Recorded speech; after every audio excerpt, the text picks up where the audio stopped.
संसद का मानसून सत्र पहले ही दिन से विपक्ष के हंगामे की भेंट चढ़ रहा है। दरअसल मणिपुर में 3 मई से जारी हिंसा के लिए प्रधानमंत्री नरेंद्र मोदी की जवाबदेही तय करने और इस हिंसा पर बहस करने की मांग कर रहे हैं विपक्ष के लोग। हालांकि गृहमंत्री अमित शाह और राजनाथ सिंह समेत कई नेता बार बार सदन में इस मुद्दे पर खुलकर बहस करने की बात कह चुके हैं, लेकिन विपक्ष इसके लिए तैयार नहीं है और वो चाहता है कि प्रधानमंत्री नरेंद्र मोदी संसद में इस पर जवाब दें। और यही वजह है कि विपक्षी गठबंधन इंडिया की तरफ से कांग्रेस ने बुधवार को संसद में सरकार के खिलाफ अविश्वास प्रस्ताव का नोटिस दिया है और इसी के साथ कांग्रेस ने कहा है कि सरकार पर से लोगों का भरोसा टूट रहा है। हम चाहते हैं कि प्रधानमंत्री मोदी मणिपुर हिंसा पर कुछ बोलें, लेकिन वो बात सुनते ही नहीं। पीएम सदन के बाहर तो बात करते हैं, लेकिन सदन में कुछ नहीं बोलते। आज के इस वीडियो में हम आपको बताएंगे कि आंकड़े न होने के बाद भी कांग्रेस ये अविश्वास प्रस्ताव आखिर ला क्यों रही है और इसके पीछे, इस कदम के पीछे आखिर कांग्रेस का प्लान क्या है, इंडिया का प्लान क्या है। कांग्रेस समेत विपक्षी दलों के अविश्वास प्रस्ताव लाने के पीछे के राजनीतिक मायने समझने से पहले यह जान लेना बहुत जरूरी है कि क्या यह अविश्वास प्रस्ताव टिक भी पाएगा और इसे लाने के आखिर नियम क्या है। अगर लोकसभा में किसी विपक्षी दल को लगता है कि सरकार के पास बहुमत नहीं है या सरकार सदन में विश्वास खो चुकी है, तो वो अविश्वास प्रस्ताव ला सकता है। संविधान के अनुच्छेद 75 के अनुसार केंद्रीय मंत्रिपरिषद लोकसभा के प्रति जवाबदेह है। अगर सदन में बहुमत नहीं है तो प्रधानमंत्री समेत पूरे मंत्रिपरिषद को इस्तीफा देना पड़ता है। कोई सदस्य लोकसभा के प्रक्रिया और कार्य संचालन नियमावली के नियम 198(1) और 198(5) के तहत लोकसभा अध्यक्ष को सरकार के खिलाफ अविश्वास प्रस्ताव का नोटिस दे सकता है और इसके लिए उसे सुबह 10 बजे से पहले प्रस्ताव की लिखित सूचना देनी होती है। साथ ही यह भी सुनिश्चित करना होता है कि उस प्रस्ताव को कम से कम 50 सांसदों ने स्वीकृति दी। इसके बाद अगर लोकसभा स्पीकर अविश्वास प्रस्ताव को मंजूरी दे देते हैं तो प्रस्ताव पेश करने के 10 दिनों के भीतर ही इस पर चर्चा जरूरी है। वैसे लोकसभा में मोदी सरकार बहुमत में है, उसके पास 301 सांसद हैं। वहीं एनडीए की अगर बात करेंगे तो 333 सांसद हैं। इधर पूरे विपक्ष के पास कुल 142 सांसद हैं। कांग्रेस के पास सबसे ज्यादा हैं, 50 सांसद।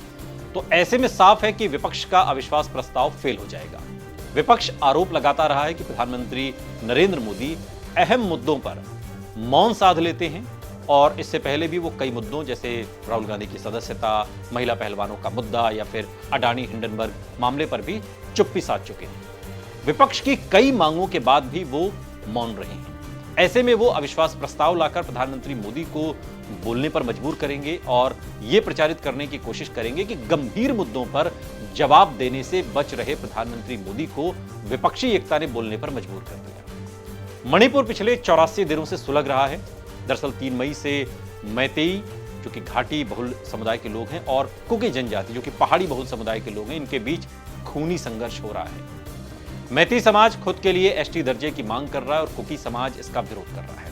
इस हिंसा में अब तक करीब 130 लोगों की जान जा चुकी है। 400 से ज्यादा लोग बुरी तरीके से जख्मी हैं। यहां पिछले दिनों 2 कुकी महिलाओं को निर्वस्त्र कर सड़क पर परेड कराने और उनमें से एक महिला का गैंगरेप करने का मामला सामने आया था, जिसका वीडियो आप सबने देखा होगा। हालांकि अब ये वीडियो आपको नजर नहीं आएगा, इसे हटा दिया गया है। इसके बाद से वहां पर माहौल और ज्यादा उग्र हो गया। हालात इतने बिगड़ गए कि प्रधानमंत्री नरेंद्र मोदी ने 19 जुलाई तक कोई बयान नहीं जारी किया और कांग्रेस समेत सभी विपक्षी दल इसी बात को लेकर नाराज हैं। वो इस हिंसा को लेकर प्रधानमंत्री नरेंद्र मोदी, गृहमंत्री अमित शाह और मणिपुर के सीएम एन बीरेन सिंह की जवाबदेही तय करने की मांग कर रहे हैं। 20 जुलाई को प्रधानमंत्री मोदी ने महिलाओं को निर्वस्त्र घुमाने का वीडियो सामने आने के बाद बयान दिया था, लेकिन उसी दिन से शुरू हुए संसद के मानसून सत्र में घटना पर बात नहीं की और इससे विपक्ष और ज्यादा भड़क गया और सदन में मणिपुर हिंसा पर बहस के लिए प्रधानमंत्री मोदी से जवाब चाहने के लिए अविश्वास प्रस्ताव का नोटिस दे दिया गया है। विपक्ष संसद में मणिपुर का मुद्दा उठाकर सरकार को घेरने की कोशिश करेगा। ये इसके जरिए ये भी स्टैब्लिश करने की कोशिश रहेगी कि सरकार मणिपुर के मुद्दों को सुलझाने में नाकाम साबित हुई। सरकार की लापरवाही की वजह से हालात बिगड़ते चले गए।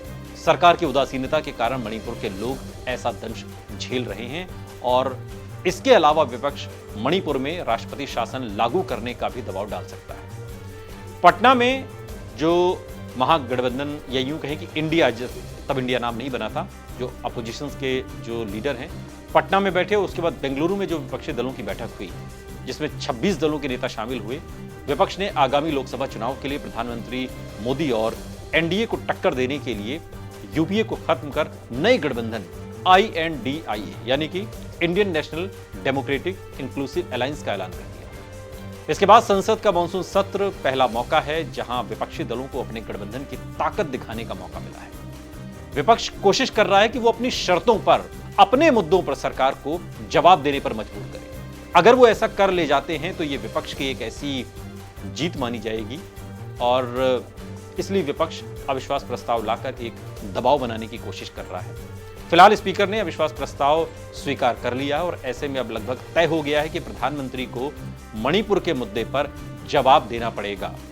देश में अगले साल लोकसभा का चुनाव है और अभी देश में विपक्षी दलों की हलचल मोदी सरकार के खिलाफ काफी बढ़ी हुई है और वहीं कांग्रेस अविश्वास प्रस्ताव लाकर विपक्षी गठबंधन यानी कि INDIA इंडिया के आक्रामक होने का माहौल बनाने की कोशिश करेगी ताकि वो मोदी सरकार के खिलाफ माहौल बनाकर लोकसभा चुनाव में उसका लाभ उठा सके। विपक्ष कोशिश करेगा कि वो मणिपुर हिंसा के अलावा राहुल गांधी की सदस्यता, पहलवानों के प्रदर्शन, बेरोजगारी, महंगाई जैसे तमाम मुद्दों को लेकर आगामी चुनाव के लिए एजेंडा सेट कर सके और जनता के बीच जाकर मोदी सरकार के खिलाफ एक नैरेटिव सेट कर सके।